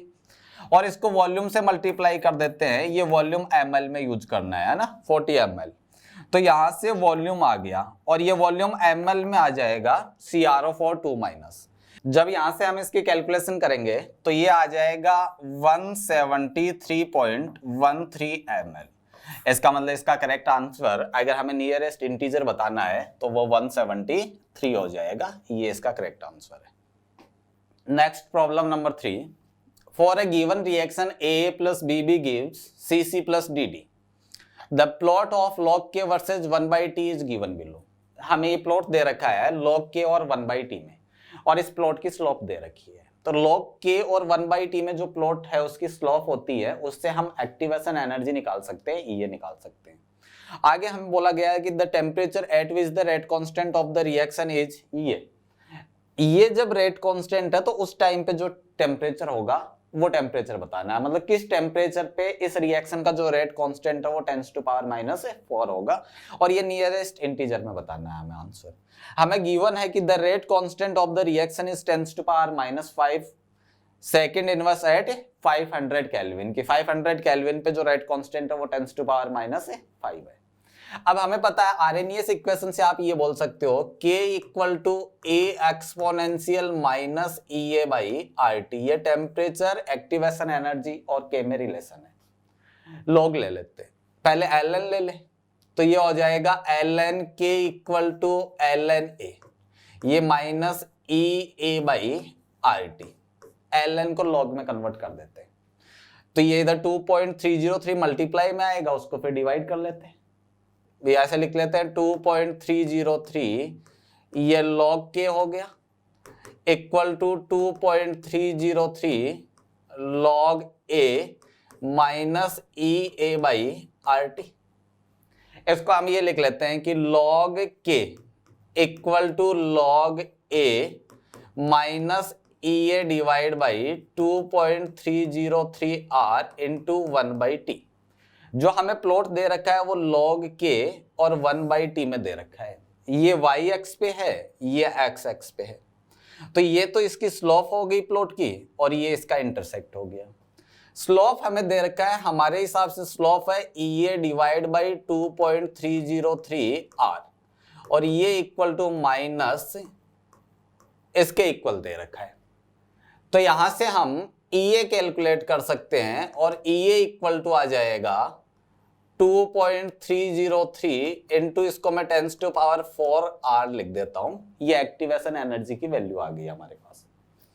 अब अगर हम दो अलग अलग टेम्परेचर पे रेट कांस्टेंट को कंपेयर करें, तो दो अलग अलग टेम्परेचर पे हम रेट कांस्टेंट को ये लिख सकते हैं log K2/K1, ठीक, इक्वल टू होता है EA divide by 2.303 R into 1/T1 minus 1/T2, ठीक, log K2 में इसको ले लेता हूं, है ना, और वो K1 हो जाएगा, तो ये K2 है और वो K1 है ना, या आप इसको K1 ले लो, इसको K2 ले लेते हैं, मैं ये लिख देता हूं यहाँ पे, है ना, कि ये तो है K2 और ये है K1। इसका मतलब ये जो टेम्परेचर है वो T1 टेम्परेचर हो जाएगा, और जो टेम्परेचर हमें कैलकुलेट करना है वो टेम्परेचर कौन सा हो जाएगा, T2 टेम्परेचर हो जाएगा। K2 की वैल्यू है 10⁻⁴ डिवाइड बाई K1 की वैल्यू है 10⁻⁵, ठीक, इक्वल टू ये हम कैलकुलेट कर चुके हैं, ये आया है 2.303 into 10⁻⁴ R divide by 2.303 into R 1/T1। T1 है 500 केल्विन माइनस 1/T2। ये चीज कैंसिल आउट हो जाएगी, 2.303 R कैंसिल आउट हो जाएगा और इसकी वैल्यू हो जाएगी ये log 10 और log 10 है उसकी वैल्यू 1 हो जाएगी। यहां से हमें T2 कैलकुलेट करना है। मतलब बेसिकली ये हम लिख सकते हैं 1/10⁴। ये 10⁴ इधर मल्टीप्लाई करूंगा तो 1/10⁴ हो जाएगा, equal to 1/500 minus 1/T2।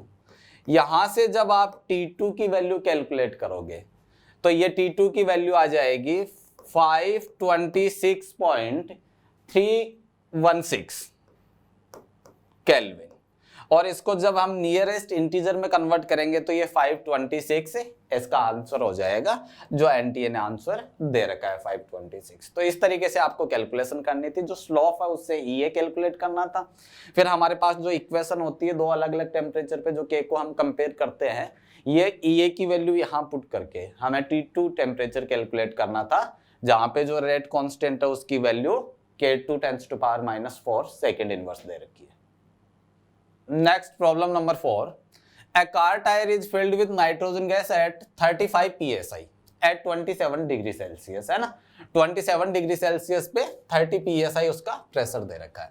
It will burst if pressure exceed 40 psi। अगर प्रेशर 40 psi से एक्सीड कर गया तो उस केस में जो कार टायर है वो ब्रस्ट कर जाएगा, फट जाएगा। The temperature in degree Celsius at which the car tyre will burst is. ये हमें बताना है कि जो कार टायर है वो कौन से टेम्परेचर पे फटेगा। तो देखिए इसमें हमें कॉन्सेप्ट ये देखना है कि जो कार टायर है उसका जो वॉल्यूम है वो वॉल्यूम कांस्टेंट है और टायर में जो गैस भरी हुई है उसके मॉल भी कांस्टेंट हो गए।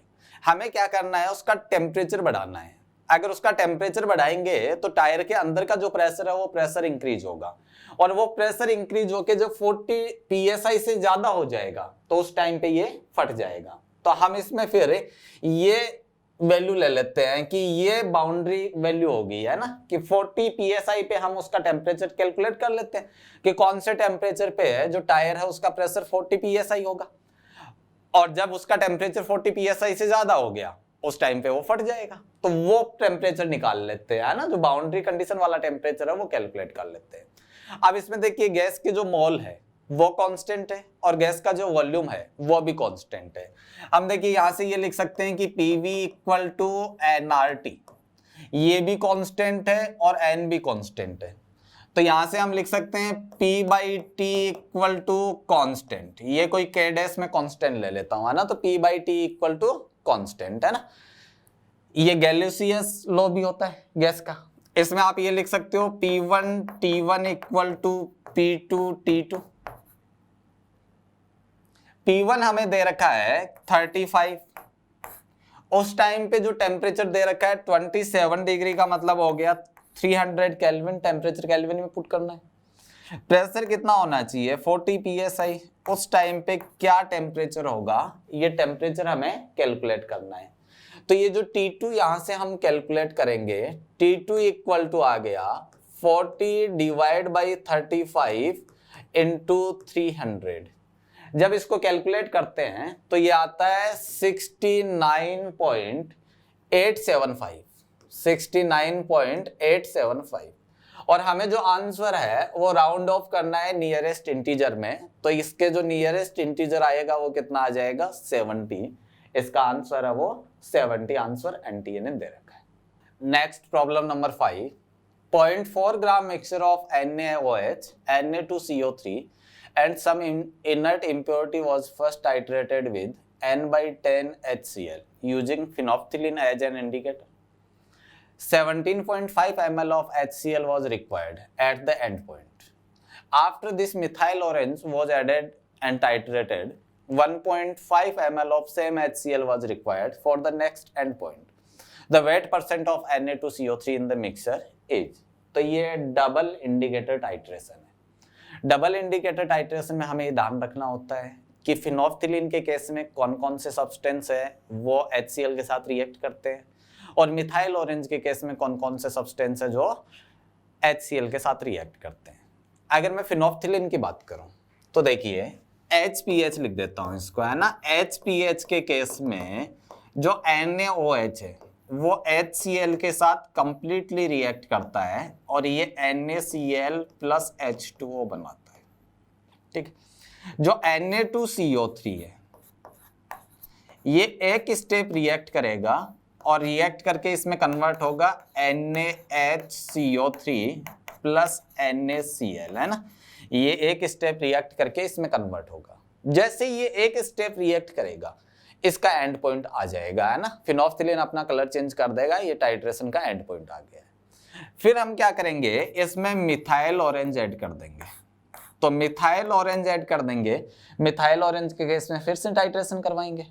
अब ये कंप्लीट कंज्यूम हो गया है, ये कंज्यूम होके यहां तक पहुंच गया है, तो मिथाइल ऑरेंज के केस में NaHCO3 है वो HCl के साथ रिएक्ट करेगा, NaCl plus H2O plus CO2 बनेगा और इसका एंड पॉइंट आ जाएगा।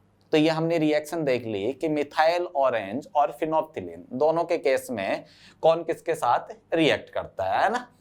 अब देखिए इसमें मैं एजम्पशन स्टार्ट में ले लेता हूं कि लेट मिलीमोल ऑफ NaOH के मिलीमोल है वो X ले लेता हूं। इसी तरीके से हम मान लेते हैं कि मिलीमोल ऑफ Na2CO3 के जो मिलीमोल है वो मैं Y मान लेता हूं। अब देखिए कैलकुलेशन करते हैं, ठीक। फिनोल्फथलीन के केस में HCl है वो NaOH और Na2CO3 दोनों के साथ रिएक्ट कर रहे हैं। तो हम ये बोल सकते हैं कि HCl के जो मिलीमोल है वो इसके मिलीमोल प्लस इसके मिलीमोल दोनों के इक्वल होंगे और स्टोइचियोमेट्रिक कोएफिशिएंट 1 है। तो हम बोल सकते हैं कि यहाँ पे HCl उतना रिएक्ट करेगा जितने मिलीमोल है NaOH के, यहाँ HCl उतना रिएक्ट करेगा जितने मिलीमोल है Na2CO3 के।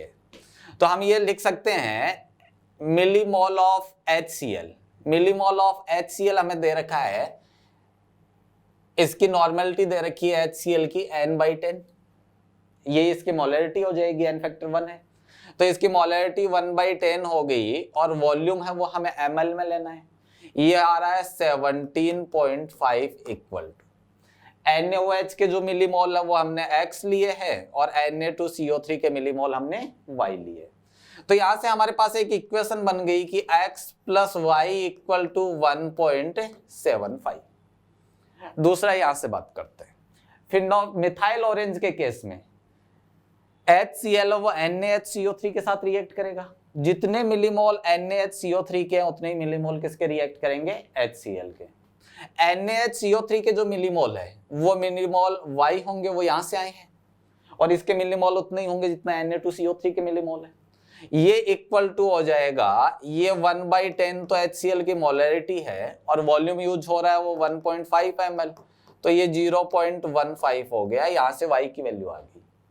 Y से हम X की वैल्यू कैलकुलेट कर लेंगे। ये Y की वैल्यू यहां पुट करते हैं तो ये 1.75 माइनस 0.15 ये आ जाएगा 1.60। ये X की वैल्यू आ गई। अब हमसे जो परसेंट पूछा है वो Na2CO3 का परसेंट पूछा है, तो Na2CO3 का हम मास निकाल लेते हैं, मास ऑफ Na2CO3। अब देखिए Na2CO3 का जो मास होगा वो Na2CO3 के मोल, Na2CO3 के मोल है वो X लेके चले, Na2CO3 के मोल Y लेके चले, तो ये हो जाएगा 0.15 इंटू 10⁻⁻3। ये तो मिलीमोल थे, इसको 10⁻⁻3 से मल्टीप्लाई कर दिया तो ये हो गए मोल, और इसको हम मल्टीप्लाई कर देंगे इसके मोलर मास 106 से हैं तो ये Na2CO3 का मास हो गया। अब हमें परसेंट कैलकुलेट करना है, परसेंट ऑफ Na2CO3, तो परसेंट बाई वेट कैलकुलेट किया जाता है। Na2CO3 का weight 0.15 into 10⁻⁻3 into 106 divide by, हमें जो सैंपल का मास दे रखा है वो 0.4 ग्राम दे रखा है, तो ये हो जाएगा 0.4 इंटू 100। ये हमें कैलकुलेशन करनी है ना, और यहां से हम परसेंट कैलकुलेट कर लेंगे कि Na2CO3 है उसका परसेंट कितना होगा। ये कैलकुलेट करेंगे तो 3.975% आएगा। ठीक, अब हमें इसको राउंड ऑफ करना है नियरेस्ट इंटीजर में। 3.975 इसको नियरेस्ट इंटीजर में हम राउंड ऑफ करेंगे तो इसका आंसर हो जाएगा 4, जो एनटीए ने आंसर दे रखा है। Next problem number 5, among the following the number of halides which is are inner to hydrolyse is. हमें ये बताना है कि कौन कौन से हैलाइड है जो हाइड्रोलाइज्ड नहीं होंगे। जैसे देखिए BF3 हाइड्रोलाइज होता है ना। जो BF3 है वो पहले तो क्या करता है, H2O में जब मिक्स करते हैं तो ये एडक्ट बना लेता है, ये लुईस एसिड बेस रिएक्शन कर लेता है ना, और ये H2O के साथ BF3 ये एडक्ट बना लेता है ना, और उसके बाद में ये फर्दर हाइड्रोलाइज हो जाता है। हाइड्रोलाइज होके ये HBF4 plus BOH whole thrice ये प्रोडक्ट बनाता है, हाइड्रोलाइज हो जाता है। इसी तरीके से SiCl4 हाइड्रोलाइज होता है H2O के साथ, और ये बनाता है SiOH होल 4 और प्लस 4HCl बना लेगा, है ना। यहाँ एक क्लोरीन है उसकी जगह पे एक OH लग जाएगा, इस तरीके से ये हाइड्रोलाइज हो जाता है।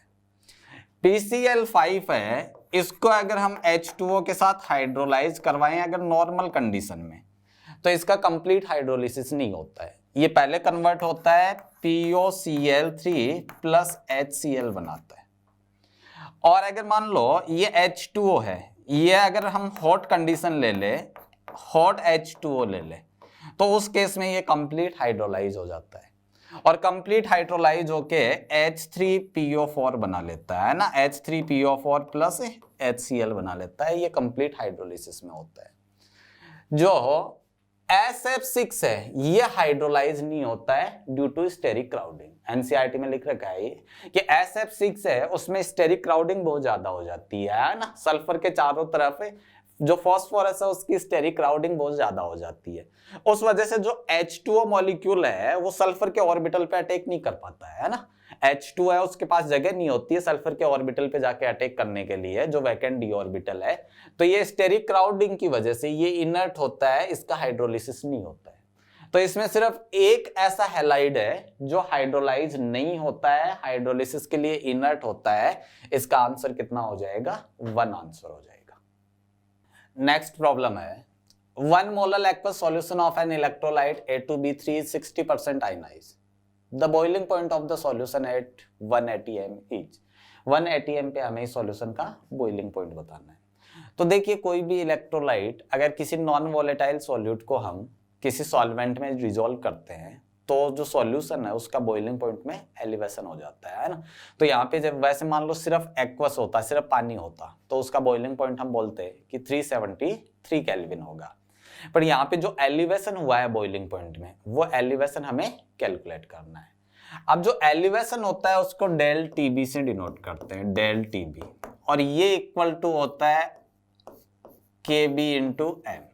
जो यहाँ पे आयोटा है वो वान टॉप फैक्टर होता है, एम यहाँ मोलैलिटी होती है जो हमें 1 मोलर दे रखा है, केबी ये केबी हमें H2O के लिए दे रखा है ना, जो कांस्टेंट होता है 0.52 दे रखा है। तो हमें आई कैलकुलेट करना है ना, वान टॉप फैक्टर कैलकुलेट करना है। अब देखिए ये दे रखा है सॉल्ट A2B3 ये इलेक्ट्रोलाइट दे रखा है। जब ये आयनाइज होगा तो ये इसमें कन्वर्ट होगा 2A3 प्लस 3B2 माइनस, ये इसमें कन्वर्ट हो जाएगा। और जो वान टॉप फैक्टर है वो इक्वल टू होता है 1 plus n minus 1 into alpha. और n कैलकुलेट किया जाता है कि जब डिसोसिएशन होता है तो डिसोसिएशन में 1 मोल से जितने मोल बन रहे हैं वो n की वैल्यू होती है। इसमें 1 मोल अगर A2B3 डिसोसिएट हो रहा है तो 2 मोल इसके बन रहे हैं, 3 मोल इसके बन रहे हैं, मतलब 1 मोल से टोटल 5 मोल आयन बन रहे हैं। तो n की वैल्यू हो गई यहाँ पे 5। इसलिए I कैलकुलेट करें अगर हम तो ये हो जाएगा 1 प्लस 5 माइनस 1, और एल्फा हमें दे रखा है, एल्फा की वैल्यू हो गई 0.6। ये हो जाएगा 1 प्लस 4 इंटू 0.6, 3.4 आ गया है ना। तो वान टॉप फैक्टर आ गया 3.4। यहां से हम डेल टीबी निकाल लेते हैं।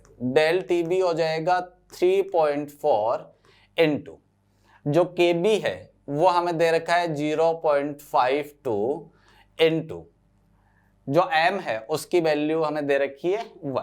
जब हम ये कैलकुलेशन करेंगे तो ये आ जाएगा 1.768, मतलब बॉइलिंग पॉइंट में जो एलिवेशन हो रहा है वो 1.768 का हो रहा है।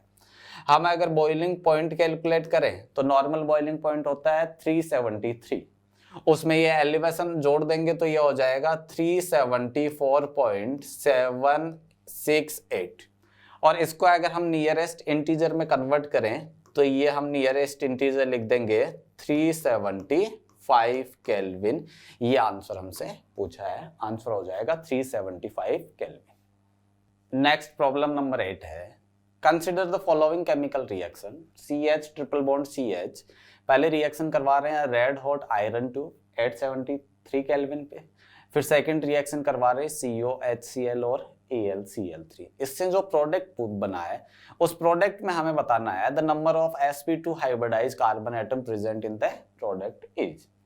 तो देखिए पहले जो CH ट्रिपल बॉन्ड CH है इसके 3 molecule red hot iron tube और जो टेम्परेचर है वो 873 केल्विन पे कंबाइन होके बेंजीन बना लेते हैं। ये बेंजीन की फॉर्मेशन रिएक्शन होती है ना, तो ये बन जाएगा बेंजीन। इसमें नॉर्मली रीअरेंजमेंट होता है, आप ऐसे बोल सकते हो CH ट्रिपल बॉन्ड CH, ये दूसरे एक CH ट्रिपल बॉन्ड CH के साथ रीअरेंज होगा और एक ये तीसरे CH ट्रिपल बॉन्ड CH के साथ। ये बॉन्ड यहां शिफ्ट होगा, ये बॉन्ड यहां शिफ्ट होगा, ऐसे सिंपली बॉन्ड रीअरेंज होते हैं, है ना। मतलब इसको ऐसे समझ लो कि ये बॉन्ड ब्रेक होगा, दोनों की एक एक वैलेंसी फ्री होगी, ये बॉन्ड ब्रेक होगा, दोनों की एक एक वैलेंसी फ्री होगी, ये बॉन्ड ब्रेक होगा, दोनों की एक एक वैलेंसी फ्री होगी। तो सारे कार्बन की एक एक वैलेंसी फ्री है वो आपस में कंबाइन हो जाएंगे और ये आपस में कंबाइन होके इसमें कन्वर्ट हो जाएंगे, ये बेंजीन बन गया। तो ये बेंजीन की फॉर्मेशन रिएक्शन होती है। इसके बाद में देखिए इसकी जो सेकंड स्टेप में हम रिएक्शन है COHCl ZnAlCl3 यूज कर रहे हैं ना। तो ये जो रिएक्शन है ये गाटरमान कॉच एल्डिहाइड सिंथेसिस होता है, जिसमें जो बेंजीन है वो बेंजेल्डिहाइड में कन्वर्ट हो जाता है। गाटरमान कॉच एल्डिहाइड सिंथेसिस ये CHO में कन्वर्ट हो जाएगा, है ना। अगर इस रिएक्शन के हम मैकेनिज्म देखें तो इस रिएक्शन की मैकेनिज्म इस तरीके से होती है, HCl है वो AlCl3 के साथ रिएक्ट करके ये H प्लस AlCl4 माइनस बनाता है। AlCl HCl के लिए हम इस तरीके से यूज करते हैं ना, लुईस एसिड। अब ये C ट्रिपल बॉन्ड O, ठीक, इस पे पॉजिटिव चार्ज होता है, इस पे नेगेटिव चार्ज होता है, ये CO की स्ट्रक्चर हो गई। जो H प्लस है वो CO पे अटैक करता है, तो जो H प्लस है ये कार्बन पे अटैक करेगा और ये इसमें कन्वर्ट हो गया HC ट्रिपल बॉन्ड O और इस पे चार्ज कैसा आ गया, पॉजिटिव। ये इसकी रेजोनेटिंग स्ट्रक्चर हो जाएगी, ये बॉन्ड इधर शिफ्ट हो जाएगा तो ये इसमें कन्वर्ट हो गया CH, ये positive charge double bond O। ये इलेक्ट्रोफाइल की तरह काम करेगा और बेंजीन पे EAS रिएक्शन दे देगा, इलेक्ट्रोफिलिक एरोमेटिक सब्स्टिट्यूशन रिएक्शन, ठीक। तो बेंजीन पे ये CHO है ये जुड़ जाएगा और ये कन्वर्ट हो गया बेंजेल्डिहाइड में, है ना। तो इसमें बेंजेल्डिहाइड बनता है, गाटरमान कोच सिंथेसिस है, Gattermann coach benzaldehyde aldehyde synthesis बोल देते हैं इसको। इसमें sp2 हाइब्रिडाइज कार्बन देखे तो देखिए ये सारे के सारे कार्बन sp2 हाइब्रिडाइज है। इन सब कार्बन में एक पाई बॉन्ड और 3 सिग्मा बॉन्ड है। ये कार्बन भी sp2 हाइब्रिडाइज है, तो टोटल sp2 हाइब्रिडाइज बॉन्ड कितने हो गए, 7। कितने sp2 हाइब्रिडाइज कार्बन हो गए, 7 कार्बन है जो sp2 हाइब्रिडाइज हो गए, ये पूछा गया था। नेक्स्ट प्रॉब्लम है the ionisation enthalpy of Na plus formation from Na gaseous is 495.8 kilojoule per mole, while the electron gain enthalpy of bromine is minus 325 kilojoule per mole. Given the lattice enthalpy of NaBr is minus 7 to 8.4 kilojoule per mole, the energy for the formation of NaBr ionic solid is, NaBr ionic solid की हमें formation enthalpy बतानी है ना। तो देखिए वैसे तो formation की बात करें तो फॉर्मेशन होगी NaBr, अगर हमें फॉर्म करना है तो Na सॉलिड से लेंगे और Br2 गैसियस से हम इसको फॉर्म करेंगे। बट उसके लिए हमें Na की सब्लिमेशन एंथैल्पी चाहिए, Br2 की बॉन्ड डिसोसिएशन एंथैल्पी चाहिए, वो सारी एंथैल्पी हमें इस सवाल में दे नहीं रखी है। इसका मतलब ये होगा कि जितनी हमें एंथैल्पी दे रखी है इसमें, इसके हिसाब से हम बात करें तो इसका मतलब ये है कि ये यहां से फॉर्म करवाना चाह रहा है हमें sodium gaseous plus Br gaseous, इससे ये फॉर्म करना है हमें NaBr सॉलिड, ये फॉर्म करना है ना। तो यहां से फॉर्म करवाना चाह रहा है ये। अब देखिए इसके लिए जो एंथैल्पी चेंज है वो मैं x ले लेता हूं और x की वैल्यू हमसे पूछी है। तो इसको हम ऐसे लिखेंगे कि पहले Na गैसियस है, इसको Na प्लस गैसियस में हम कन्वर्ट कर देते हैं और इसके लिए जो एंथैल्पी होती है वो आयनाइजेशन एंथैल्पी हो जाएगी और ये दे रखी है प्लस 495.8 किलोजूल पर मोल। Br गैसियस है, इसको Br माइनस में कन्वर्ट कर लेते हैं और इसके लिए जो एंथैल्पी होती है उसको इलेक्ट्रॉन गैन एंथैल्पी बोलते हैं, जो हमें दे रखी है -325 किलोजूल पर मोल।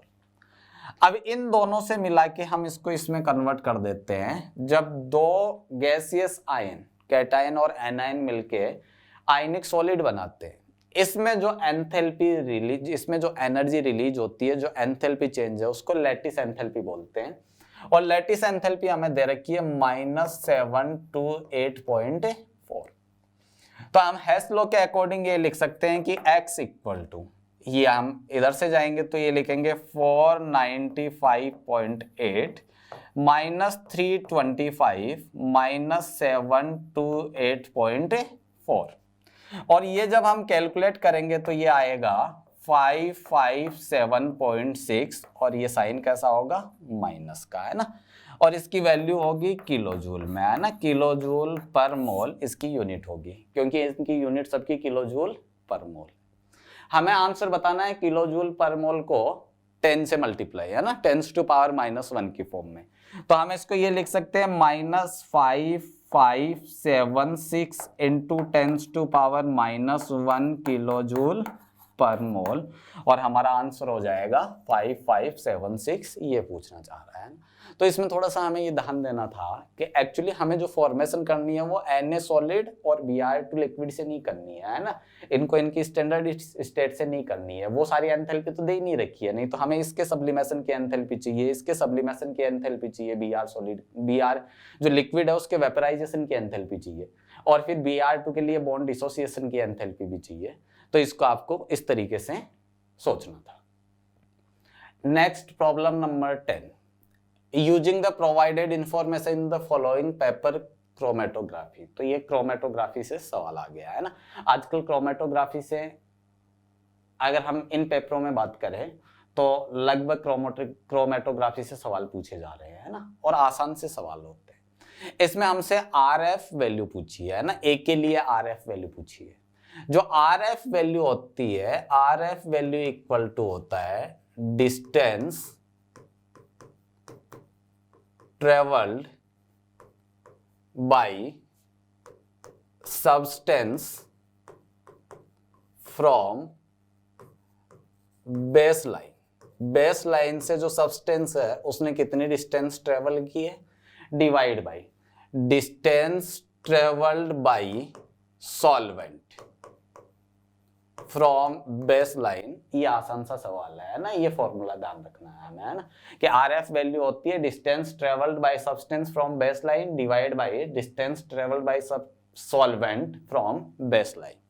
अब हम ये देख लेते हैं कि जो हमें ए के लिए RF वैल्यू बतानी है, तो ये बेस लाइन है, बेस लाइन से ए ने जो डिस्टेंस ट्रेवल की है वो 2 सेंटीमीटर है ना, तो ये 2 सेंटीमीटर हो गया, डिवाइड बाय बेस लाइन से जो सॉल्वेंट, ये सॉल्वेंट लाइन दे रखी है, तो ये जो डिस्टेंस है ये 5 सेंटीमीटर है ना, तो ये हो जाएगा 5 सेंटीमीटर। इसको हम बोल सकते हैं ये हो जाएगा 0.4 और इसको आप लिख सकते हो 4 × 10⁻⁻1।